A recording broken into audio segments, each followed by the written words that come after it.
I like those moments. You know, all right. The next one, it's gonna be a little bit more dicey topic. Dicey. It's what we all said is the art of the deal, but really, it's a deal. Like, how do you deal in dealings with your friends when you get something, and how do you navigate? How do you navigate selling things? Yeah. Can we just tell the story and get it over with? Yeah, we can do it. Who tells the story? This is a real question. Ooh. You guys can tell the story. Well, you need both sides. Like, you know, this is also not just like one. This is one instance, right? But this is like in general, we have obviously all sold each other things that maybe we regret or not. Let's just talk in general. There you go. Yeah. Yeah. So basically, you have friends. It's tough because, you know, especially like us, when you hunt in groups, maybe it's a blessing for us, but it can seem like a mistake to others. There's going to be items where you buy things that your friends into, or they want, or they like, or you buy it out of a collection. You're at the swap meet. You're at a storage unit, and you find these things, and you're like, "It's so cool!" Like, I took a picture of it, and you know, you send it to the group, and then someone goes, "I want that." Yep. And then you're just like what do you go from there? Well, the hard part is too, it's like most people in common sense would be, well, let your friend take it for sure, right? Which we do, right?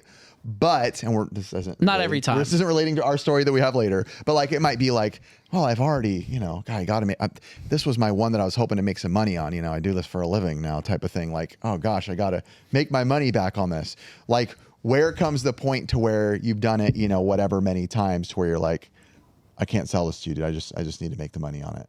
Yeah, like, I mean, okay, so for one instance, it's like if, you know, Riff or Ricky went to buy somebody's collection and they just paid $4,000 or $5,000 for something, right? And you're just like, I want to pay for that game. But then, you know, they paid a certain price for it. But then where's the moral balance between how much do I charge my friend when I don't have any money back? Yeah. That's always the hardest part, right? Because it's like, okay, well, normally what happens is maybe they might hold on to it, but it's like their big ticket item to get most of the money back, right? Then, like, what do you charge your friend?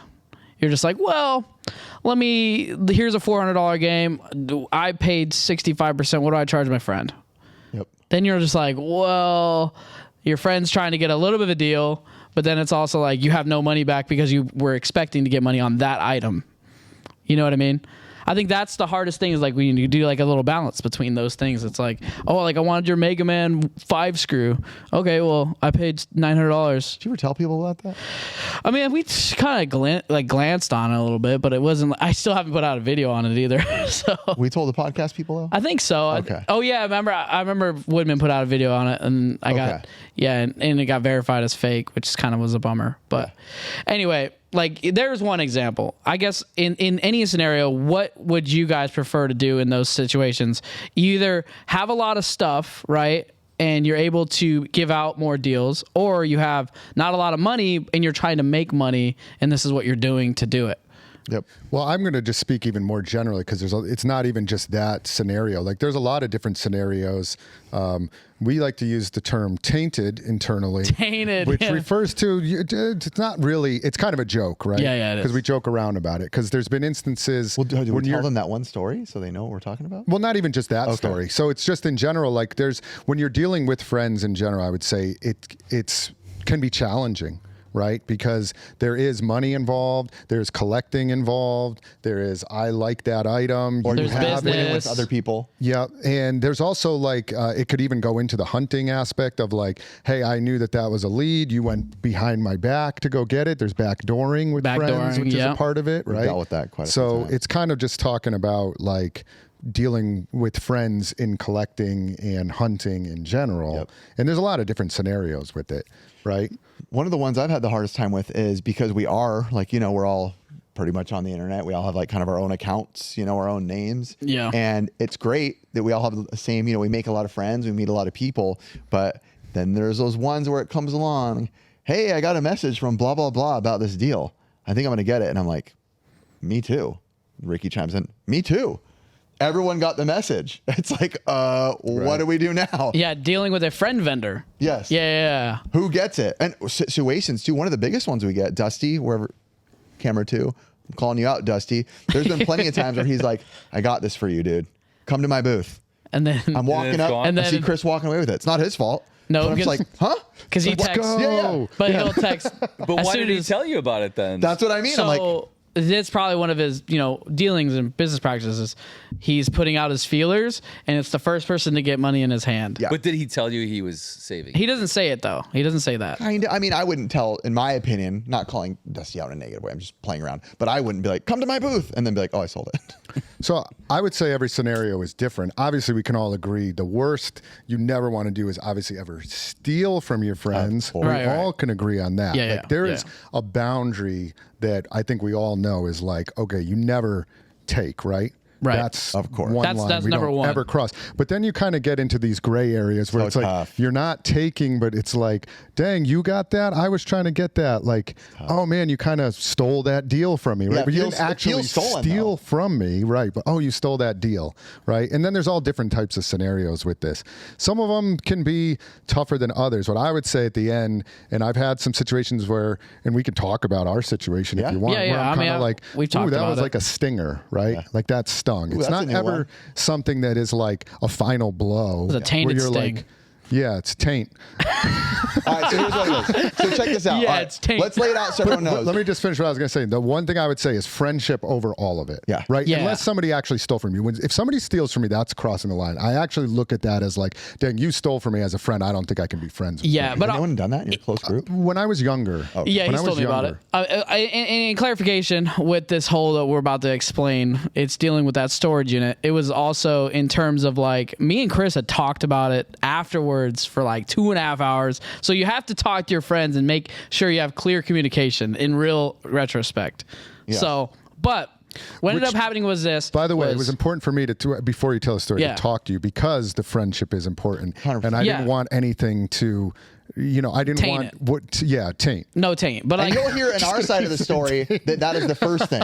You'll hear in our So- side of the story that's the first You thing. guys that are very happens. touchy But feely. But I also So- like I even told Riv, I was like, I'm throwing you under the bus because it just All right, happens that first way. of all, we're talking and leaving our audience in the. All right, sorry, in the sorry, yeah, blank. sorry, yeah. So Let's be we bought a specific. big storage unit a while ago. It did well on our channel. Go check it out on Pixel Game Squad. Curtis and I spent Subscribe. about $8,000 out the door on a unit, and there was signs in there, 3 signs, an Xbox sign, PS1, PS2, and Chris had expressed some interest in the signs as well when he first saw it. He was with us at the unit a little bit, and we were like, Chris expressed his interest in them, and Curtis and I were like, I don't know. Like these are our, again, like Curtis mentioned earlier, our big ticket guaranteed money back items, right? Like a lot of toys, small things, which you could get to eventually, but we're both out $4,000. So like the feeling I for also us. wanted to keep it. I would have paid half of the value of it, but I'm not in like a financial position to be collecting like that. I just am Yeah, not. spending $4,000 on collections. Right. I get it. And then also keeping items in that collection. Yes. So I'm out on a run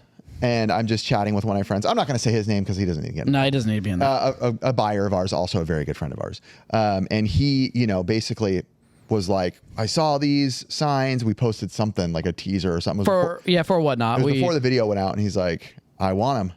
And I was like, all right, sweet. And the first thing I told him, he can clarify, I was like, well, let me know what you want, and I'll make sure and relay it to Chris to see if he can like match it or whatever. And his first words back are, whatever he says, I'll pay more. And I was like, oh, shoot. Okay. Yeah, he did So say my that. brain immediately, To I you. text Curtis. I'm like, I'm in a pickle. I want Chris to get these signs. We also need to make our money back. I was in a position of knowing I'm slowly going to be transitioning out of my day job. I'm like, okay, But I'm out also, like, $4,000. Riv texted me immediately, and so my first instance was, well, we have to let Chris know. Yeah, that's what we were saying. I think the way that we approached it wasn't as perfectly communicated with how it was worded to Chris when we did the group chat. Because That it was a was 3-way group chat. right, because it was instantly. I found out from Riff. It was instantly we made a group chat together, and it was like, all right, we just have to tell him, right? It was instant, like instant. Tell Well, tell you them what we told him. Huh? Tell them Well, what we told I'll him. top in a little bit Yeah, on the yeah. story. So I'm on a plane traveling to Connecticut. I think this is right before Retro before World. Retro World. Right so I'm before, yeah. traveling to Connecticut, and I'm literally going to the airport, and I get ding. Hey, somebody's interested in the signs. I hate the ding. We have an offer. Can I say the number? I would not. Okay. Yeah. I have an offer for the signs at X amount. Do you want to match it or Or make an offer. Yeah. Yeah. And I responded back and said, adios, Adios. signs. So I'll just hop in a little bit Yeah, for totally. the way I Dude. felt, right? Yeah, yeah. So I'm opening up a new store, right? When I open up a new store, I need signs. And by the way, I will also preface, you have helped me out a ton with signage over the years. You sold me Nintendo showcases. You've sold me the night Nights into Dreams. Nights into Statues, Dreams. You sold me statues. So you've sold me a bunch Stripper of stuff. pole so Mario. it's not like you haven't ever sold. Yes. Oh yeah, stripper pole about Mario. Yeah, I that's should another have one. said that before. Hey, that has gone up too. And so of course I understand that too. Yeah. But my view on this is first off, signs in general, kiosk signs, all that. They're very hard to find, and a lot of the deals are done like Privately. Privately, right? Like it's not like, oh, well, I'm just going to put these up on eBay. They're usually You private pay like deals. $1,000 in shipping. Right. So when you bought the unit, right, I think you had initially told me that there was signs initially. And I said, I'm interested in the signs. This is before you guys had partnered up. And I was like, okay, let me know about the signs. And then you guys went together on the unit, and initially had expressed interest in the signs. And then when I came to help you guys unload at the storage unit, when I saw them, I clearly said, "Oh, these are beautiful. Can I make you an offer We have it on on the video spot?" too. Like you admire. But it. also, it's the way you probably even approached it too, with like, oh, these are beautiful signs. Like, let me make you an offer, untested here right now. And I was just like, coming from Arizona, was not feeling great because I had just cleared out a unit for 3 days straight. Right, and I was respectful. Yeah, I and I said told to you you straight at out, the I was time, like- "Can I make you an offer for them? I'd like to buy these 3." I think you were there, Ben. I was there. You were Yeah, there. but and I said, "Can I I'm not saying Can I anything. make you an offer?" And your response was, "No, I don't want to deal with it now." And I was like, "Okay, that's fine. All right." So I was like, "No problem." Yeah. Right. So then fast forward to the text. Random text, yeah. Bing, now you can match. In my opinion, you know, you guys say you're friends with him, but and I'm sure you are. It's a rando to you. To me, it's like, oh, okay, now I have to match some rando guy. Yeah, that was the word you offer, right? Rando. He says that. Yeah. Yeah, and so to me, that was the stinger. To me, was like, Oh, you okay, just assumed he was Somebody Yeah, that like, we didn't know. Yeah. got it. Joe Blow. right? And you know, you and I talked about it for a Oh long yeah, we time. talked it for a while, but that was the And whole communication part, The right? stinger to me was because, like, we're very good friends. We do all of this stuff. We're business partners. We're longtime friends. My feeling was, okay, you guys know I'm in need. You know, I've expressed that I want these. Now I just have to match some rando's offer. That's how I felt. And for me, I was like, dang, that kind of was like The stinger taint. That was the stinger. That was the taint. Yep. That was the thing. But That's I mean, how I felt. That's it. Just clear and simple. yeah, and we talked about that for probably in circles for about 2 hours. But it was, you know, Chris We wanted to did. Chris wanted to be heard, and I was just like, I got you, bro. Like, I get where you're coming from, but I was like, there's two people in this deal. There was two different scenarios. My initial reaction was, we just got to tell our very good friend Chris what just transpired. Somebody offered that's also a friend of us. Yeah, we're like searching out to sell it. And what happened was I felt bad on my end because I went to his store and I was like, I don't know, I'm thinking about keeping them. And then like literally a text later that happened and that unfolded and it was like, lol, I just pretty much backshotted Chris into the corner. And I get you guys needed to make money, of course. Yeah. But I felt like I didn't even ever get to make an offer. Yeah. That was the problem. It was the matching of the offer from somebody. Well, that I don't didn't- want to. I never told you this yet.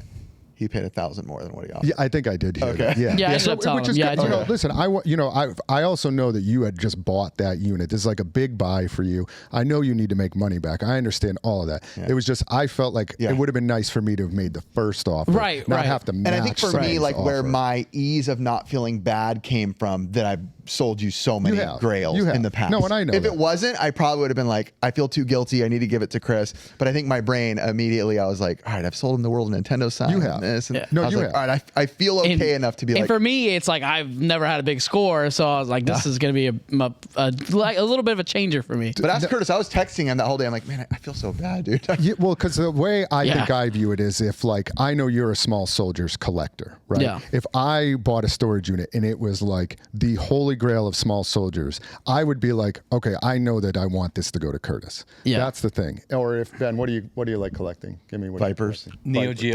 Neo Geo. I find a Neo Geo storage unit. The first person I would be like is like, Ben, you want these Neo Geo? Chris has got my back, guys. Yeah, so Me too. I'd be that's like, just- Ben, I found this Neo Geo unit. I paid this. You're paying me double. so that Get was just double a X. little Might still be a good deal though. It might be true. And that was just kind of part of why I was like, dang, I just felt that I matching. You get what I'm saying. I'm not Totally. Gonna say, I mean, but it's that's also happened in other deals leading up to that with like either you had somebody reach out to you for something and then you had another friend take the good stuff and then leave you with leftovers and then you had to pay more in the leftovers. Yeah. Yeah, there's a lot of different scenarios, but that one, I will be honest, took me a little while to process that one. And it's not like I was oh, F you guys. No, like this and that. I was just kind of like, he loaded up. Get out of here, Ben. Ben has pictures of the sign.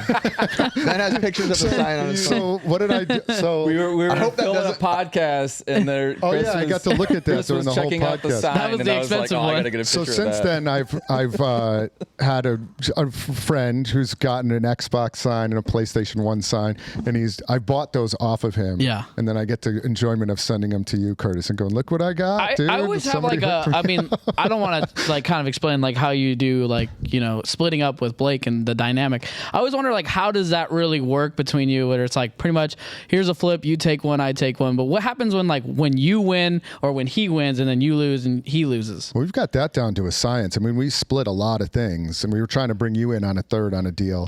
That's different. That What's was the third? Curtis the Blake and I third. split a lot of things.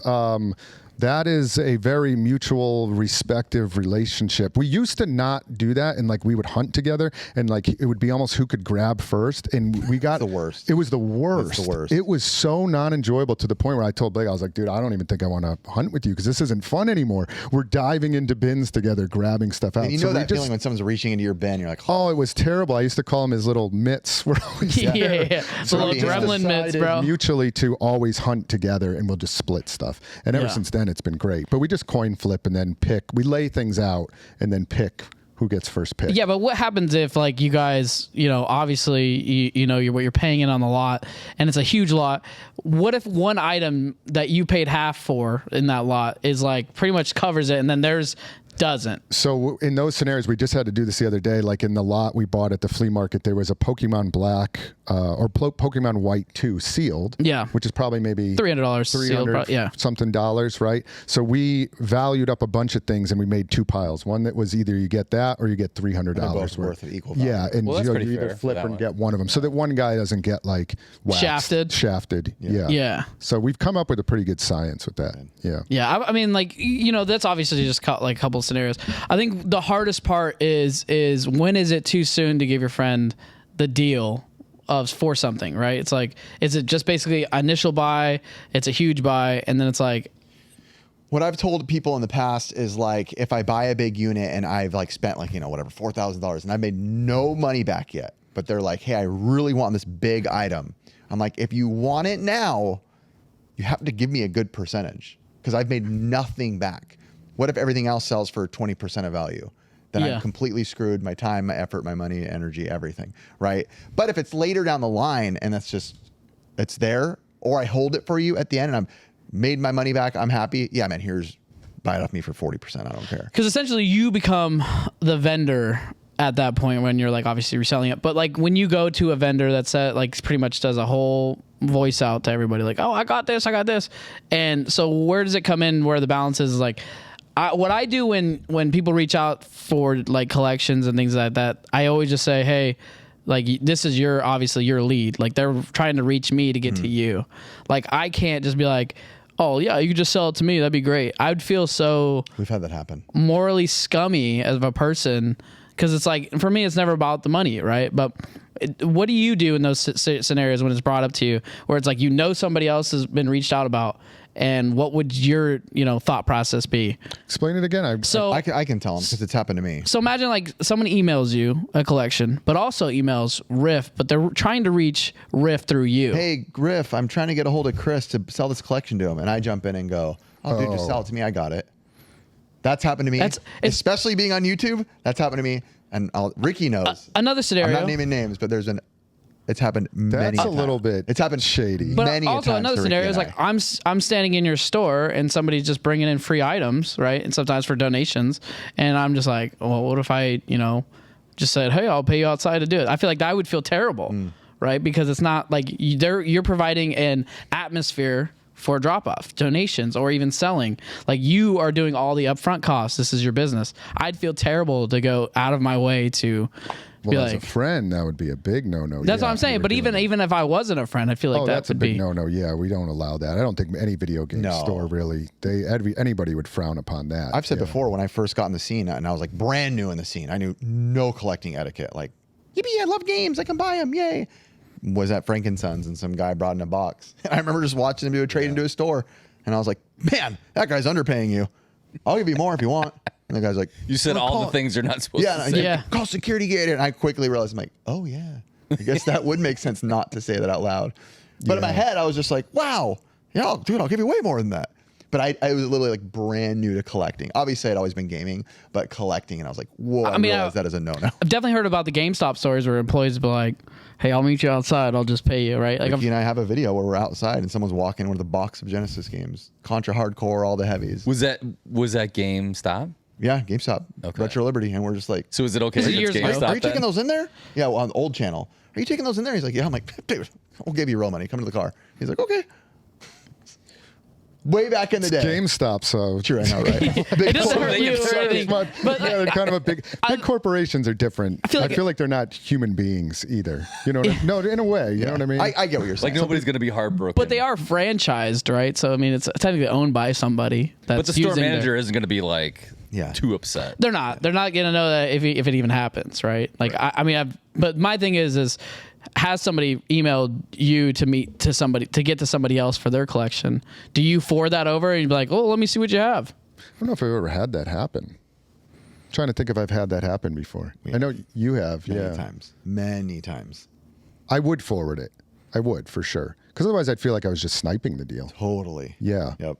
Yeah. It might be difficult, but I still would do it. Yeah, when people reach out on like the Pixel Podcast, Instagram, or anything like that, and like my first thing is this: are you reaching out to me, or are you trying to reach out to these people? Yeah. What's your end goal with this? Right? And then it's like, well, you could be. And I'm like, well, I'll send it to them, right? Because I'm only here because of them. Right, that's how I have to look at it. The funniest one was recently when Danny texted us in a 3-way group chat, and I didn't know you were in there. Yeah. So I just reply, it's me, Ricky, and Chris. I don't know. I literally just didn't know Chris. I saw an R, so I was like, oh, Ricky. And then all of a sudden I'm like, oh, I guess I was like, Danny's like, you guys want to buy an NES set? And I was like, yeah, Ricky and I'll meet you on Saturday. Like, we got you, dude. And Chris texted privately. He's like, I'm in that group chat. And I was like, oh, shoot, I'm so sorry, dude. I got you, man. But you guys ended up working that out. Fair, too. Yeah, like I wasn't there for that. I couldn't make it to the flea that morning. Yeah, so you ended up buying it, and you called me, and you were like, hey, how do you want to split this up? There's a lot of time. You know, I had to meet him. We had to put in a price charting. And I was like, let me just buy like a little bit of it. Yeah, and I literally told you, like, whatever you want to buy, tell me, and we'll charge you. And that was fair. What we paid. But all these scenarios are different. You know, and some of them are not easy things, and like you guys have a different side of that story with the signs than I did. Yeah. You know, and it's not like it was like deal breaking, and it's not like you did. What would you say would have been a better approach to that? If we were going to go forward, is it communication? Is it just transparency? Like things that you could tell the viewer at home, like how to navigate a deal better. Particular scenario? Yeah, I think, and we talked about it for a while. I had said, I wish you had just let me make an initial offer. You could have always said, hey, that's not enough, you know. And I know you said, well, we didn't, you know, it's not like we put them up on eBay or marketed them. But my thing was like, well, once you guys made a video and you show the signs, you're gonna get offers on it. True. That was interest. my take. Yeah. Yeah. So I was just like, if I had made an offer to you at the storage unit or just at some point, like, hey, we're gonna do a video. Do you want to make an offer on these before? That's all. Yeah. And you could easily just say no. I would never be like, well, you have to sell them to me. Like I'm your friend. Like no. Like, you know, you could always. But I also understand because there's been many times where I've gotten something and then a friend immediately says like, oh, can I get that? And you're like, oh, dang, I know if I sell it to you, I'm going to have to give it to you for cheap. Like, Which it happens. Right. It It happens. happens. Yeah. Or say you find signs. The worst, I'll be honest, is when you like find something at the flea market and then somebody comes up and goes, I've been looking for that. For years. For years. Can I buy that out of your cart? And sometimes I'll just be like, listen, I just don't want to deal with it right now. I don't want to sell it right now. That's kind of like where I was at when in the locker. Correct. And I know I was like, I just don't want to You deal don't with want it. to deal with it. You're on the high of buying it all, and you've just gotten it, and you want to put it off. Yeah, and mine was just, I'm out all this money. I get a random, text just chatting with him, not about anything, not about buying. And he's just like, by the way, I'd give you this. And I was like, it was an odd circumstance, and it's not like I know you guys did anything devious or you planned we're something. sorry if we made you feel that way. Yeah. No, It's so funny that it took this podcast for you guys to. No, we had talked about We've already talked. Yeah, we had talked about it previously. It just we seems also like a had- little bit of a. This has been podcast therapy by Pixel Podcast. We also haven't really even been shooting podcasts just because of all the things that have been happening. So busy. and being busy. So it's like I wanted to bring this up because there are a lot of challenges when doing deals, and one of the biggest things is miscommunication. Even between grown adults, it's what happens. And like, how do you approach it? Do you stay guilty? Do you not tell your friend? Do you just lie? Like, No, you always got to tell him. No, talking just have is to the be best real. thing. And there was a couple weeks after that had happened, and I was like, "Hey, man, I just really want to talk to you." And we did end up talking for a long time. And I was like, "I just have to tell you how I feel." Oh, you didn't agree with me, and I was like, "You don't have to agree with me. I just want you to know that this is how I feel." I told Riff, I was like, I'm throwing And you I under the have bus to tell here. you. I But did. I was like, I have to tell you because it was honestly wearing on me. And I was like, we have a friendship. And I'm thinking about this too much, and I need to talk to you. I can't just put this underneath the rug. Yeah. Now that we're past good, it, though. now I just get to bring it up to you And make jokes about it. Curtis which the is third. awesome. Yeah, Curtis the third. But you have to, and that's what people need to learn too, is like, and this goes for anything in life. If you're like any saltiness about anything to anyone, you're never gonna like, even if it's something small or petty or big or whatever it is, you have to let them know. You have to talk say it, about or it. you'll 'Cause never if let it you go. Hang on to it as a grudge, or you hang on to it as just anything Something. saltiness. It eats at you. It'll grow, and it festers. And so I knew I just had to talk to you about it. Yeah. Now, let me clarify. I don't need more emails about how we offend you on the channel, though, Yeah. because I get those Yeah. And all like, the time, and I get it. But it's like, you guys said this, and everybody it's- goes, you say like you pick on us and then, but like we pick on each other on and off camera. It just doesn't always come off as that. And I am well aware that I make plenty of mistakes. I'm a human, and I will make one tomorrow and the next day, and 30 the next day, and 40 the next day. Thank you, Lord, for dying on the cross. So, because I need it. As So. long as you don't poop and actually flush it. You got to poop and flush. Sometimes you leave it in there and you let it stink for people. It's terrible. What? I don't know how I feel about this analogy. I'm not sure I even know what No, just happened. I used to have a roommate that used to do that in college. He used to wouldn't just flush? Not flush? he would just poop and just walk Horrible. away, You dude. can't be friends with And that, just, dude. dude, What about wiping? Did you let him know? huh? What about wiping? No, they would just leave the lid open and just let it go, and you just like walk in. Horrible. Did you Like let him these- know? Huh? I didn't Did you talk it communicate out? it. See? I didn't You communicate. You let it- I think it was just one of those Didn't things where I was say just like, anything? bro, I think it was one of those things you just flush and go So the my next thing. son for a while was doing that, and I would walk immediately into his room and be like, "Bro, go! I'm not flushing. I your- would have picked it up with a napkin and thrown it at him. I am not flushing your turd, dude. Go in there and flush your turd down. It's disgusting." And I had to keep telling him, "See, communication is key." And I was like, "I refuse to flush your turd." Well, and it's I even will not worse. do I think that. it's called triangulation or something. I'm probably wrong on For the real, word. like how hard is it to just? He'd be like, "Oh, I forgot." Trust me, people just walk forgot. away, Yeah, I dude. forgot. They just walk away. They'd be like, "Oh, I took a shower. Sorry, dude." Well, a worse thing is I think it's called triangulation. Like I said, I'm probably wrong on the word, but it's when, say I was upset at Chris about something, and instead of bringing it to him, not only am I not bringing it up to Chris, but I'm telling Ben how much it annoys me that Chris does this thing. Then that's even worse. Oh, yeah, because that you're- is bad. You're letting out your anger towards Chris, but if you just told Chris, Yeah. you'd probably work things out together. Yeah, then it compromises your friend because now he's got to keep it from Chris. And it puts your other friend in a tough situation. Yes. And You're it forcing him to creates pick like sides. this. Yeah, that's never good. One of the first things I learned when I went to counseling, marital counseling, my wife and I'll be married 20 years next year, but was one of the first things the pastor told us was, do not talk about that kind of stuff in front of your kids. Like, oh, your mom's always, it's the worst. always a brat. Oh, your dad never wants to help around the house. That is the never worst. do that. Because then it's forcing your kids to not only think of your parents that way, but in some way to like pick sides. Of like, yeah, it's like it creates roles that don't need to be 100%. there. Yep. Oh yeah, that's pretty smart.